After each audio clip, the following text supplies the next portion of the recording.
Que ce soit en salle, sur sable ou les pieds dans l'eau, ce qui ravit les adeptes du volleyball, c'est qu'il se joue en équipe. Plusieurs passes entre partenaires pour construire le jeu, puis un smash qui conclut le point. Une véritable cohésion soude les équipes, c'est la raison pour laquelle certains y jouent depuis des années.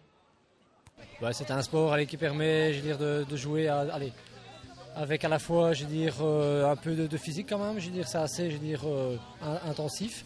Et en même temps, c'est un sport de groupe. Donc ça permet aussi d'avoir une cohésion et de retrouver les copains comme ça pendant le week-end.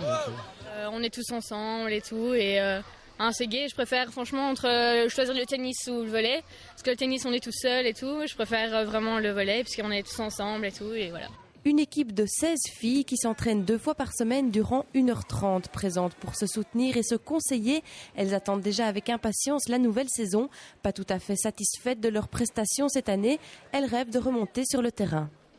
Cette année, on a super mal commencé et donc on reste encore l'année prochaine en P4 parce que cette année, on a commencé, on était tout en cadette, donc c'était la première année qu'on jouait en dames, donc on a eu plus de mal au début et après on a commencé à s'habituer et c'était plus dur, mais sinon ça a été, c'était chouette. Pour ces adeptes, pas de volley en salle ce week-end, mais bien les pieds dans le sable ou dans l'eau.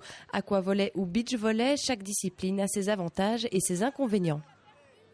L'aspect beach volley, donc traditionnel dans le sable, où là c'est vraiment la meilleure situation pour mieux s'exprimer au niveau du volley, dans les gestes techniques.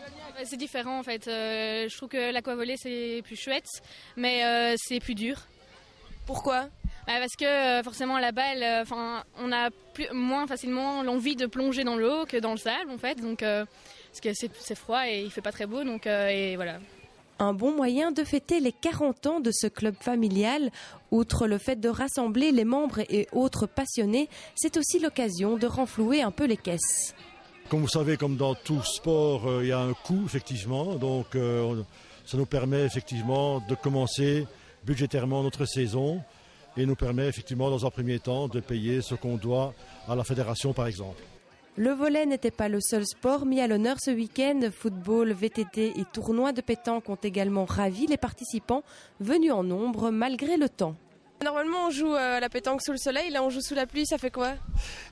Ça mouille et ça colle, autrement c'est agréable, on ne pense pas à ça, on joue à la pétanque, c'est la pétanque, on voit le cochonnet, on ne voit pas la pluie.